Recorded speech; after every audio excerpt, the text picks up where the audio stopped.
Hello dear students, आज start करते हैं unit number 2 wave optics. Wave optics जो कि काफ़ी लेंदी है और इसके अपने को 3 क्वेश्चन लेने हैं, तीनों के डेरिवेशंस भी काफ़ी लेंदी हैं, इसलिए मैंने इसको 2 पार्ट में लिया है। कोशिश तो की थी 1 पार्ट में, बट वो पॉसिबल नहीं है। तो वेव ऑप्टिक्स आपको सिर्फ किस में मिलेगी, 2 पार्ट्स में मिलेगी। इसका जो पहला क्वेश्चन है वो जो आप लोगों को ऑलरेडी मैंने कराया हुआ है कि explain the formation of rings by Newton's ring experiment. जैसा कि मैं बता रही हूँ कि क्वेश्चन का जो फॉर्म है बहुत कॉम्प्लिकेटेड हो रहा है, तो आपको ये क्वेश्चन, ये तो बिल्कुल सिंपल फॉर्म हो गया, या आपको दूसरे तरीके से कैसे पूछा जा सकता है कि प्रूव दैट, क्या प्रूफ करना है आपको, क्या the diameter of bright ring is directly proportional to root square of odd natural number. माना कि मैं पढ़ रही हूँ, बट चूँकि आप लोग एक बार कर चुके हैं तो आपको समझ में आ रहा होगा कि एक्चुअल में ये क्वेश्चन क्या है, कि इसमें आपको डायमीटर निकालना था, ब्राइट का निकालना था, डार्क का निकालना था, और आपको प्रूफ करना था कि वो किस किस के डायरेक्टली प्रोपोर्शनल होगा। क्वेश्चन का जो अलग पार्ट, या कहना चाहिए थर्ड पार्ट कह सकते हैं, कि थर्ड पार्ट किस तरीके से आ सकता है कि find the wavelength of the light by Newton's ring experiment, जो कि आपने प्रैक्टिकल में लैब में यूज़ भी किया था। उसका दूसरा फॉर्म हो सकता है कि इसी का, कि और prove that lambda is equals to ये फॉर्मूला आपने ऑलरेडी लैब में यूज़ किया है जब आपने न्यूटन्स रिंग का प्रैक्टिकल किया था। क्वेश्चन का अगला फॉर्मेट कुछ ऐसा भी हो सकता है, find the radius of curvature of plano convex lens by Newton's ring experiment, या फॉर्मूले के फॉर्म में देखें तो, और prove that R is equals to D N P plus square minus D N square upon 4 N P. या कैसा आ सकता है, how to find the refractive index mu of material, जो किस किस के बीच में इंट्रोड्यूस किया गया है, introduced between lens end plate. ये सारे फॉर्मूलों पे बेस्ड न्यूमेरिकल्स आने के चांसेस भी हैं बच्चों, जो मैंने आपको ऑलरेडी जब इसका डिस्क्रिप्टिव वीडियो दिया था तो उसमें मैंने हर प्रॉब्लम पर, हर फॉर्मूले पर एक एक न्यूमेरिकल कराया हुआ है। तो आप उसका डिस्क्रिप्शन बॉक्स में जाके आप उसके जो न्यूमेरिकल्स हैं वो देख सकते हैं। फ़िलहाल मैं यहाँ आपको, चूँकि अपना जो फास्ट रिवीजन चल रहा है, तो मैं आपको फ़िलहाल क्या करूँगी कि आपको एक्सप्लेन करते हुए ये जो हैं, ये सारे फॉर्मूले हैं, इनका प्रूफ हम बहुत क्या करेंगे, तेज़ी से क्या करेंगे, रिपीट करेंगे, ठीक है। और यदि आपको कुछ भी समझना है डिटेल में तो आप डिस्क्रिप्शन बॉक्स में जा सकते हैं। क्लियर। तो यदि मैं स्टार्ट करूं क्या, न्यूटन का ये वाला आपका जो क्वेश्चन नंबर क्या है, 1 है, जिसको मैं मान रही हूं कि इस बार इसके न्यूमेरिकल आने के भी चांसेस बहुत ज़्यादा हैं। तो आप इसको जो है यदि करना चाहते हैं तो सबसे पहले मैं थोड़ा सा रिपीट कर दूं कि हमने जो इंटरफेरेंस इन थिन फिल्म पढ़ा था, जिसमें ये जो रे होती थी जब ये अपर सरफेस या अपर लेयर पर इंसिडेंट होती थी, जो मैं जनरली आपको एग्जांपल देती थी कि मे बी ये लेयर ऑयल की है, नीचे का लेयर क्या है आपका वाटर है, पानी के ऊपर तेल डालो क्या होती है, फिल्म बन जाती है। या न्यूटन्स रिंग का अगर हम एक्सपेरिमेंट देखते थे तो इसमें जो अपर लेयर थी वो किसकी थी, आपके किसकी थी, प्लेनो कॉन्वेक्स लेंस की थी, और उसकी जो लोअर लेयर थी जो आपकी, वो किसकी थी, आपकी ग्लास प्लेट की थी। मैं अभी आपको सब कुछ क्लियर करूँगी तो और अच्छे से क्लियर होगा। तो ये लाइट क्या होती थी, due to partial reflection and partial refraction, again किस पर इंसिडेंट होती थी, लोअर सरफेस पे, और इस तरह से ट्रांसमिट हो जाती थी और रिफ्लेक्ट होते हुए इधर निकलती थी। तो ये जो पोर्शन होता था यहाँ, ये 2 जो रे हुआ करती थी, ये आपकी आंखों पर आके टकराती थी और क्या क्रिएट करती थी, इंटरफेरेंस। तो ये पोर्शन हुआ करता था आपका रिफ्रैक्टेड पोर्शन, और ये पोर्शन हुआ करता था आपका रिफ्रैक्टेड पोर्शन। इनको ध्यान रखना इसको, क्योंकि यही हमारा बेसिक डायग्राम रहेगा जो न्यूटन के आपके हर जो कहना चाहिए क्वेश्चन होगा, उसमें सिर्फ इस डायग्राम में कुछ कुछ चेंज होता रहेगा, बाकी डायग्राम पूरा यही चलेगा। इसलिए इसको मैंने आपको शॉर्ट में समझा दिया, क्योंकि डिटेल में मैं ऑलरेडी आपको काफ़ी कुछ इसके बारे में बता चुकी थी, और ये क्या फिनोमेना थी, इंटरफेरेंस इन थिन फिल्म, ठीक है। तो ये इसको लेते हुए अब हम स्टार्ट करते हैं अपना क्वेश्चन न्यूटन्स रिंग एक्सपेरिमेंट, जिसमें हम ये सारे जितने भी डेरिवेशंस हैं सबको फटाफट जल्दी जल्दी करेंगे, ठीक है।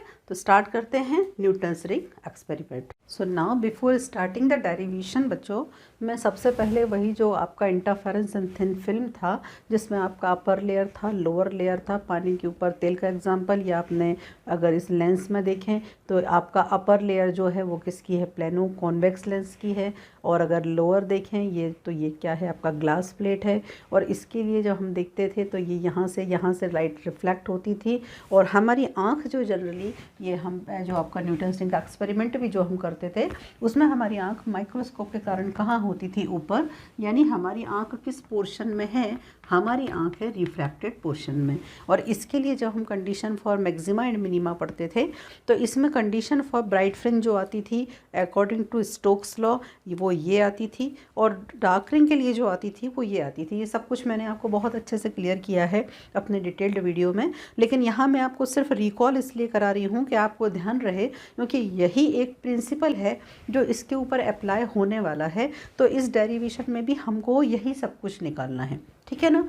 तो अब यदि हम अपना केस देखते हैं जो कि न्यूटन्स रिंग का केस है, तो इसमें यदि हम देखें तो ये जो आपका प्लेनो कॉन्वेक्स लेंस है, इसको मैंने पहले भी बताया था कि इसको हम लार्ज रेडियस का लेते हैं ताकि ज़्यादा से ज़्यादा ये प्लेट को क्या कर सके, टच कर सके। तो मान लो ये जो प्लेनो कॉन्वेक्स लेंस है इसकी रेडियस है वो r है, सेंटर जो है वो c है। तो ये जो अपना सिर्फ एक परपेंडिकुलर कंस्ट्रक्शन के लिए ड्रॉ किया है, इस परपेंडिकुलर को हमने नाम दिया सपोज CHQ, ठीक है। तो जो राइट एंगल ट्रायंगल हमारा ड्रॉ हो रहा है वो है आपका, ये आपका CQ है, ये CH है, और ये आपका राइट एंगल ट्रायंगल है, ठीक है। इसके ऊपर हमको कॉन्सेंट्रेट करना है। तो सबसे पहले डेरिवेशन में हमें क्या याद रखना है, सिर्फ और सिर्फ डायग्राम, ओके। तो सबसे पहले स्टार्ट करते हैं फटाफट कि राइट एंगल ट्रायंगल कौन सा है आपका, ये SCQ पर हम क्या लगा सकते हैं, राइट एंगल ट्रायंगल में पाइथागोरस थ्योरम सारे जानते हैं, hypotenuse square is equals to perpendicular plus base. तो इस ट्रायंगल में यदि हम देखें तो हाइपोटेनस क्या है आपका, CQ square is equals to CH square perpendicular HQ square आपका बेस, ओके। जिसकी वैल्यू पता है सब्स्टिट्यूट करें। CQ ऑलरेडी दिख रहा है, रेडियस ऑफ कर्वेचर है, R स्क्वायर है, CH यानी कि यहाँ तक की वैल्यू, ठीक है। तो अब चूंकि ये आपका सेंटर है और ये आपका सकम्फरेंस है, सेंटर से सकम्फरेंस तक का डिस्टेंस हमेशा जनरली कितना होता है आपका, इस सेंटर से सकम्फरेंस तक का डिस्टेंस क्या होता है आपका r। और ये जो थिकनेस है ये कितनी है एयर फिल्म की, एयर फिल्म कहाँ बन रही है ये भी आपको बताया था, किस किस के बीच में बन रही है, इनके बीच में। तो एयर फिल्म की जो थिकनेस है वो कितनी है आपकी, T है। तो यदि मुझे इसकी वैल्यू चाहिए तो मैं इस पूरे r में से इस T को क्या कर दूँ, माइनस कर दूँ, तो मुझे किसकी वैल्यू मिल जाएगी, CH की, ओके। तो CH की वैल्यू को मैं लिख सकती हूँ R minus T whole square plus HQ actually क्या क्रिएट करेगा, रेडियस क्रिएट करेगा। बट ये रेडियस किसकी होगी, समझें कि जो हमको न्यूटन्स रिंग दिख रही थी उनमें हम देखते थे तो हर रिंग की जो रेडियस होती थी वो अलग अलग होती थी, इसीलिए इसको मैंने RN लगाया। पहली है तो R1, दूसरी है तो R2, तीसरी है तो R3, इस तरीके से, ठीक है। तो यदि मैं इसको ओपन करती हूँ तो ये आता है आपका R square plus T square minus 2RT plus RN square, ठीक है, is equal to R square. मैंने पहले भी कहा था कि हमें इस चीज़ का ध्यान रखना है, दो चीज़ें बहुत इंपॉर्टेंट हैं कि जो रेडियस है वो बहुत ज़्यादा है और जो एयर फिल्म बन रही है उसकी थिकनेस जो है वो बहुत कम है। तो ये जो T की वैल्यू है वो R के कंपैरिजन में इतनी कम है कि हम उसको क्या कर सकते हैं, नेगलेक्ट कर सकते हैं। तो अगर मैं T को क्या करती हूँ, नेगलेक्ट करती हूँ, तो ऑन नेगलेक्टिंग किसको, किस टर्म को नेगलेक्ट कर रही हूँ, T स्क्वायर, रिमेनिंग क्या बचेगा, R स्क्वायर से R स्क्वायर गया, इसको आपने नेगलेक्ट कर दिया मतलब ज़ीरो बना दिया, तो बचा क्या। और मैं ये चूँकि माइनस है तो मैं इसको इस तरफ ले आती हूँ, तो ये आपका हो गया 2RT is equals to RN square. यहाँ तक हमको कोई कन्फ्यूज़न नहीं। क्यों कन्फ्यूज़न नहीं, क्योंकि हमने सिंपली क्या किया है अभी तक, पाइथागोरस थ्योरम इस ट्राइंगल पर लगाया है और उसको सॉल्व किया है। अब दिक्कत आती है कि इसके बाद हमको क्या करना है। तो इसके बाद हमको जो भी करना है तो डेफिनेटली हमारा जो फाइनल होता है वो हमेशा क्या होता है, किसकी कंडीशन फाइंड आउट करना, ब्राइट फ्रिंज के लिए और डार्क फ्रिंज के लिए। यानी कि आपको जो ये जो आपकी कंडीशन है, चूँकि हम इस पोर्शन में हैं, रिफ्लेक्टेड पोर्शन में हैं, हैं।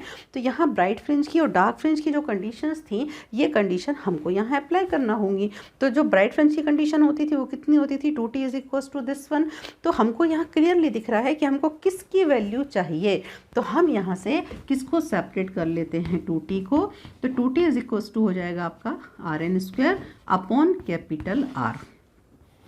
ये वो स्टैंडर्ड इक्वेशन है जिसके लिए हमने ये पूरा कहना चाहिए पाइथागोरस थ्योरम लगाया। तो इसको मैं बोल सकती हूँ, कोई नंबर नहीं देती हूँ, इसको मैंने बोल दिया कि ये कैसा है, स्टैंडर्ड इक्वेशन है। यही स्टैंडर्ड इक्वेशन में क्यों 2t निकाला, क्योंकि देखें ब्राइट के लिए भी 2t चाहिए, डार्क के लिए भी क्या चाहिए, 2t चाहिए। इसका डिटेल बच्चों आप लोग उसमें देख सकते हैं पिछले वीडियो में, न्यूटन वाले में। तो जैसे ही आप इसका 2t अगर आपके पास स्टैंडर्ड आ गया है और आप इसको क्या करते हैं, अप्लाई करना शुरू करते हैं, तो क्या स्थिति होगी ज़रा देखें। सबसे पहले हम क्या करते हैं, condition for bright fringe. Bright fringe की कंडीशन क्या कहती है, 2t is equals to this one, 2t is equals to 2n-1 lambda by 2। Substitute our 2t कितना है आपका, RN² by capital R is equals to 2n-1 lambda by 2। R is equals to this one, just transfer this R, so RN² is equals to 2n-1 R lambda by 2। Okay, अब यदि मैं इसको क्या करूं, diameter के form में लेना चाहूं, तो मैं इसको क्या बोल सकती हूं, इसको कि ये जो रेडियस है ये डायमीटर का हाफ है। तो इसको मैं इस तरीके से लिख सकती हूँ, is equals to 2n-1 R lambda by 2। ठीक है, इसको हम स्क्वायर करके ट्रांसफ़र कर देते हैं, तो कितना हो गया आपका, dn² इज इक्वल्स टू 2 2 ज़ा 4 4 2n-1 R लैम्डा बाय 2।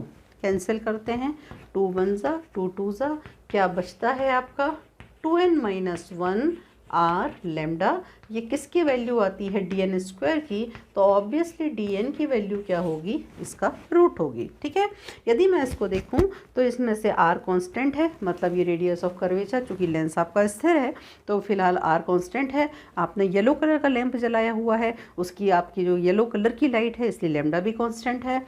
2 तो नंबर है तो कांस्टेंट है ही। इसमें से सिर्फ चेंज हो रहा है क्या, ऑर्डर, रिंग के order, first 2 second third fourth, सिर्फ ऑर्डर क्या हो रहे हैं, चेंज हो रहे हैं। तो मैं इसको इन शॉर्ट लिख सकती हूँ कि dn is directly proportional to, क्या वेरिएबल आ रहा है इसमें, √2n-1। ये आप प्रोपोर्शनल हटाएंगे तो कांस्टेंट आप क्या ले सकते हैं, √2 R लैम्डा। ओके, तो यह आपका कहना चाहिए पहला पोर्शन सॉल्व हो जाता है। क्या कहता है पहला portion, the diameter of a bright ring is directly proportional to the square root of odd natural number. ठीक है, ये आपका फर्स्ट पोर्शन क्या हुआ, सॉल्व हुआ। सिमिलरली हम ऐसी ही कंडीशन किसके लिए लगा देंगे, डार्क के लिए लगा देंगे। तो यदि मैं अब किसके लिए लगाती हूँ, सिमिलरली यही कंडीशन यदि मैं डार्क के लिए लगाती हूँ, डेरिवेशन बिल्कुल इसी फॉर्म में आगे बढ़ेगा, लेकिन कंडीशन क्या हो जाएगी आपकी, चेंज हो जाएगी। मतलब अब आपकी जो कंडीशन है, कंडीशन किसके लिए, फॉर डार्क रिंग। ठीक है, डार्क रिंग के लिए कंडीशन क्या कहती है, डार्क रिंग के लिए कंडीशन क्या कहती है, 2t is equals to n lambda. 2t आपके पास स्टैंडर्ड था ही, कि क्या वैल्यू थी 2t की, 2t इज इक्वल्स टू आपका शर्त है n लैम्डा। आपकी 2t की वैल्यू थी RN² upon capital R is equals to n lambda. अब आप वहाँ कर चुके हैं तो आपको मुझे बार बार बताने की ज़रूरत नहीं है, RN लैम्डा हो जाएगा आपका, ये आपका हो गया। अब आप क्या कर सकते हैं, इसको डायमीटर के फॉर्म में ही लाना है जैसा वहाँ बताया, तो डायमीटर का हाफ लिख सकते हैं, is equals to RN lambda, या आप क्या बोल सकते हैं, dn इज इक्वल्स टू 2 का 4 हो जाएगा, 4RN लैम्डा, या आप क्या बोल सकते हैं कि dn इज इक्वल्स टू √2 को हम बाहर ले लेते हैं, RN लैम्डा। ठीक है, और फिर वही चीज़ जो वहाँ बोली थी मैंने कि 2 भी कांस्टेंट है, r भी कांस्टेंट है, लैम्डा भी कांस्टेंट है, तो मैं ऐसा भी कह सकती हूँ कि dn is directly proportional to √n, means you can say the diameter of a bright ring is directly proportional to the square root of natural number. ठीक है, तो क्वेश्चन के 2 पार्ट सॉल्व होते हैं, फॉर्मेशन ऑफ फ्रिंजेस हो गया और साथ में डायमीटर ऑफ ब्राइट फ्रिंज निकल आया, डायमीटर ऑफ क्या हो गया, डार्क फ्रिंज हो गया। अब क्वेश्चन का तीसरा पार्ट जो मैंने आपको बताया था, जो कि एक फॉर्मूला था जिसमें हमको क्या फाइंड आउट करना था, लैम्डा। तो इस पूरे डेरिवेशन में बच्चों मेरी तरफ से यदि कोई क्लू है तो वो क्या है, फर्स्ट क्लू तो है ये है कि आप उस डायग्राम को याद रखें, पाइथागोरस थ्योरम याद रखें और लास्ट उसका क्या वैल्यू निकाल के रख लें, 2t की वैल्यू निकाल के रख लें।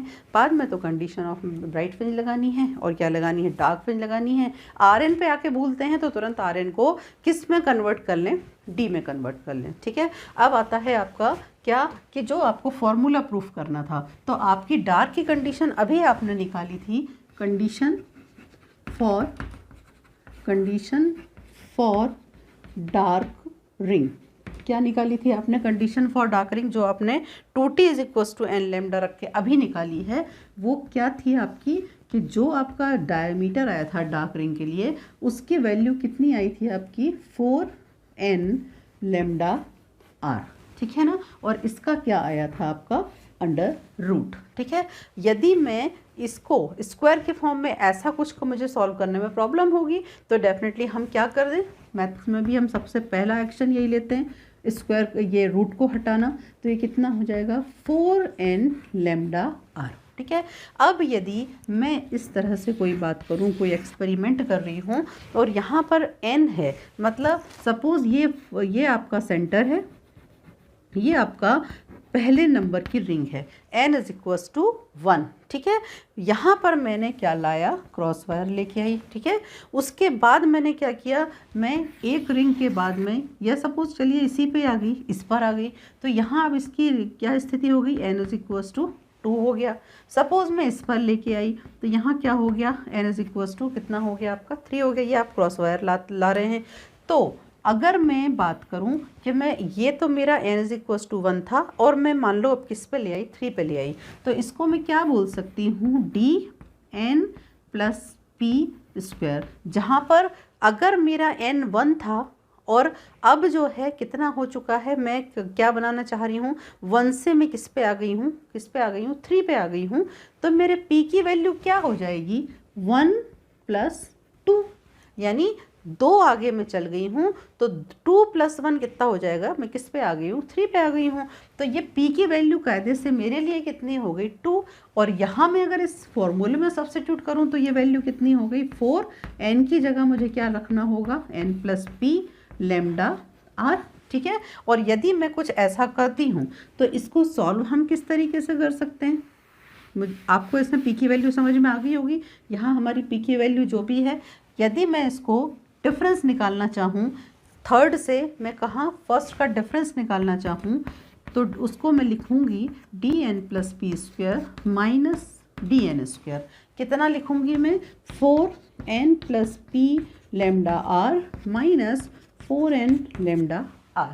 ओके, यदि मैं इसको ओपन करूं, 4n lambda r plus minus, तो ये दोनों क्या हो जाएंगे, कैंसिल हो जाएंगे। बचेगा क्या, ये 4 अंदर जाएगा, p और बाहर क्या, लैम्डा r। तो ये हो गया आपका dn + p² - dn²। यदि हमको वेवलेंथ फाइंड आउट करनी है तो हम इस वेवलेंथ को क्या कर दें, सेपरेट कर लेते हैं। यदि मैं इसको सेपरेट करती हूँ तो ये वैल्यू हो जाती है dn + p² - dn² upon 4pr। ये शायद आपका सेकंड क्वेश्चन था कि लैम्डा फाइंड आउट करना था आपको, ये आपका लैम्डा हो गया। बाई चांस आपको radius of curvature find out करनी है तो आप यहाँ लैम्डा की बजाय क्या करें, किसको सेपरेट कर लें, आर को कर लें। यदि आप आर को यहाँ बचा लेते हैं तो यहाँ क्या हो जाता है, dn + p² - dn² upon 4p lambda.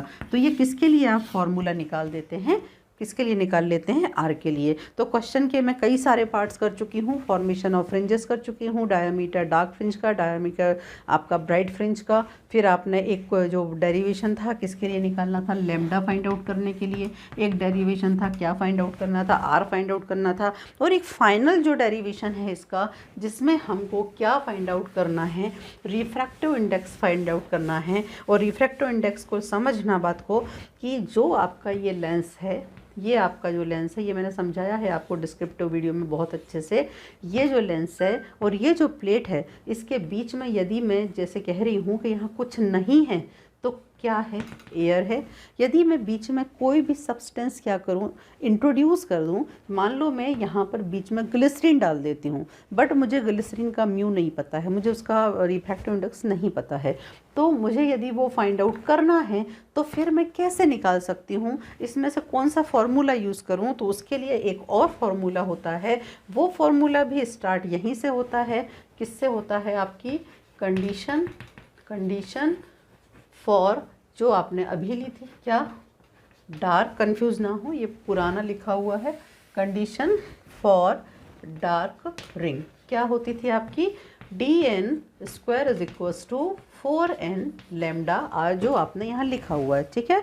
तो जैसे ही आप यहाँ पे ग्लिसरीन इंट्रोड्यूस करते हैं तो चूंकि ये एयर फिल्म बीच की डिस्टर्ब होगी, क्योंकि उसके बीच में एयर की जगह क्या आ गया है, ग्लिसरीन, तो आपकी फ्रिंजेस की पोजीशन भी क्या हो जाती है, चेंज हो जाती है। तो मान लीजिए ये जो पोजीशन है ये तो पुरानी वाली पोजीशन है, तो जो नई पोजीशन बनेगी उसको मैं किससे शो कर सकती हूँ, dn डैश स्क्वायर से। जबकि ये कौन सी कंडीशन है, ये कौन सी कंडीशन है, जबकि मैंने इसके बीच में क्या डाल दिया है, ग्लिसरीन डाल दी है। तो एयर में ही फिल्म बन रही है, अगर मैं इसको डिस्टर्ब कर दूंगी तो डेफिनेटली कौन डिस्टर्ब हो जाएगा, हमारी रिंग्स क्या हो जाएंगी, आपका जो फील्ड ऑफ व्यू है जो आप देख रहे हैं, या तो वो इधर खिसक जाएंगी या वो इधर खिसक जाएंगी।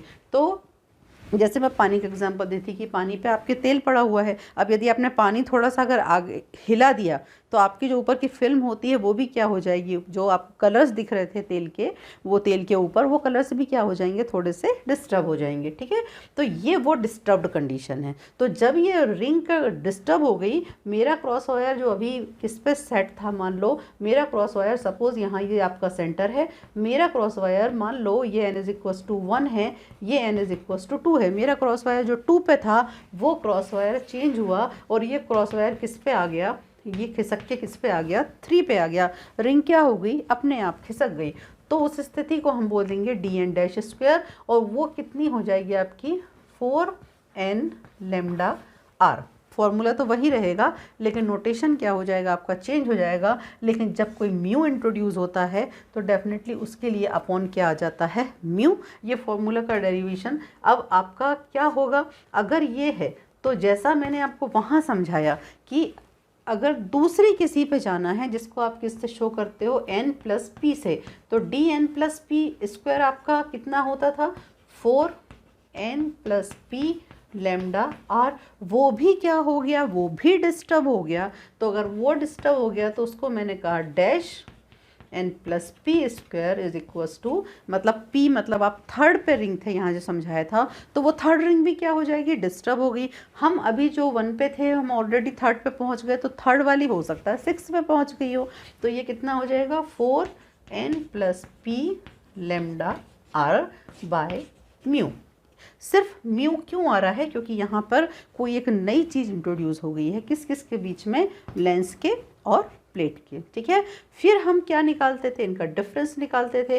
तो यदि मैं अब नया डिफरेंस निकालना चाहूँ, पुराना तो हम निकाल चुके थे, यदि मैं नया निकालना चाहूँ मतलब डी डैश वाला निकालना चाहूँ, तो ये कितना हो जाएगा आपका, n square is equal to, इसकी वैल्यू रख दीजिए, कितना हो जाएगा आपका 4n plus P lambda R by mu minus क्या, n की वैल्यू 4, यहाँ आपका ये जो है n की वैल्यू में कौन सा वाला, डैश वाला, ध्यान रखें, 4n lambda R by mu. इसको ज़रा सॉल्व करें, 1/म्यू आप कॉमन ले सकते हैं, और यदि आप इसको सॉल्व करने जाएंगे तो ये ओपन होके बनेगा 4n lambda R plus 4p lambda r minus 4n lambda r। Okay, 4n lambda r cancel, क्या बचा आपका 4p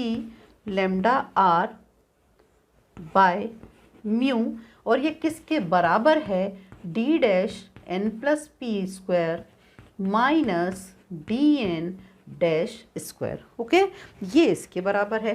अब यदि इस हमको आपको टारगेट अपना याद है कि हमको निकालने क्या चलना था, लेमडा निकाल चुके हैं, आर निकाल चुके हैं, हम क्या निकालने आए हैं, म्यू निकालने आए हैं। तो हम अगर म्यू निकालना चाहते हैं तो अगर म्यू को इधर ट्रांसफ़र करते हैं तो म्यू का फॉर्मूला क्या बन जाता है, mu is equals to 4p lambda r upon, ये चीज़ इसके नीचे चली जाएगी, कितना हो जाएगा, d square n plus p dash का है माइनस डी स्क्वायर एन का, बट कौन सा है आपका, डैश वाला।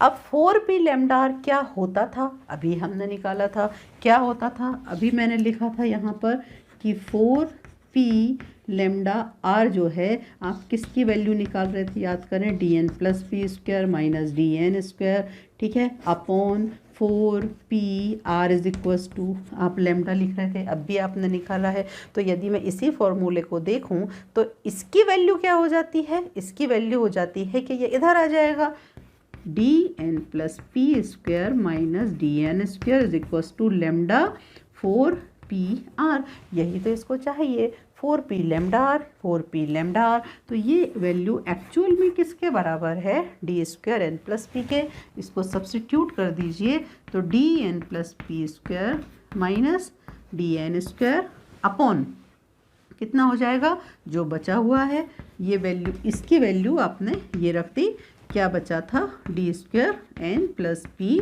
Minus d n dash square d n, ये किसकी वैल्यू हो गई, म्यू की। ठीक है, इस तरीके से मैंने न्यूटन्स रिंग को हर तरीके से आपको सॉल्व करवाया। फॉर्मेशन ऑफ फ्रिंजेस बताई, हाँ ये अलग बात है कि मैंने आपको डिटेल नहीं बताया, तो वो आप ऑलरेडी किस में देख सकते हैं, नोट्स में देख सकते हैं, और समझाया क्या क्या था वो मेरे डिटेल वीडियो में देख सकते हैं। डेरिवेशन मैंने स्टार्ट किए और डेरिवेशन में 2 डायमीटर्स निकाले, डार्क ब्राइट के लिए, फिर लेमडा निकाला, आर निकाला, म्यू निकाला, और इतने सब के ऊपर एक एक न्यूमेरिकल भी मैंने अपने डिटेल्ड वीडियो में दिया हुआ है ताकि आपको हर फॉर्मूले का यूज़ समझ में आ जाए किस तरीके से करते हैं। तो इस तरीके से कंप्लीट होता है हमारा कौन सा, क्वेश्चन नंबर 1 यानी कि न्यूटन्स रिंग। ये यूनिट मैंने पहले भी कहा बच्चों थोड़ा सा लंबा है, इसलिए मैं इस यूनिट सिर्फ इस यूनिट के कितने पार्ट बना रही हूँ, 2 पार्ट बना रही हूँ। अब मैं स्टार्ट करती हूँ अपना कौन सा, question number 2। Now we are coming to question number 2 and question number 2 is the Michelson interferometer. Question फिर से वैसे ही है जैसा आपका न्यूटन्स रिंग का था, थ्योरेटिकल भी है एज वेल एज आपका डेरिवेटिव भी है। तो explain the formation of fringes by Michelson interferometer. ठीक है, आपको माइकलसन इंटरफेरोमीटर से जो भी फ्रिंजेस बनती हैं, जैसी भी बनती हैं, वो समझाना है। क्वेश्चन हो सकता है ब्रेक होके ऊपर का पार्ट ना आए, नीचे का पार्ट आ जाए कि how to find wavelength by MI या माइकलसन इंटरफेरोमीटर, यानी एक प्रकार से आपका ये डेरिवेशन है इसका। और explain the types of fringes, यही इसकी खासियत है कि इसमें हमें कई तरह की फ्रिंजेस मिलती हैं। चूँकि बच्चों ये वाला जो वीडियो है या ये जो आपका क्वेश्चन है, मैंने आपको डिटेल में भी नहीं इसका मैंने डिस्क्रिप्शन कहीं दिया है, मतलब ये वीडियो मैंने पहले नहीं आप लोगों के लिए बनाया है। तो मैं कोशिश करूँगी कि मैं इसको इतना प्रॉपर बनाऊँ कि अब जब बनाऊँ तो आपको वो पूरा समझ में आए। ऐसे आपका वीडियो चूँकि बहुत लेंदी हो रहा है, तो मैं आपको ये वाला वीडियो जो है, जो आपका वेव ऑप्टिक्स का पार्ट 2 आने वाला है, उसमें मैं आपका ये वाला क्वेश्चन और जो एक नेक्स्ट कमिंग क्वेश्चन है, जो 3 क्वेश्चन मैं हर यूनिट से ले रही हूँ, तो जो आपके क्वेश्चन नंबर 2 और क्वेश्चन नंबर 3 हैं, वो आपको मैं नेक्स्ट वीडियो में आपको मिलती हूँ उसमें, जो कि होगा आपका वेव ऑप्टिक्स का पार्ट 2। Okay, thank you.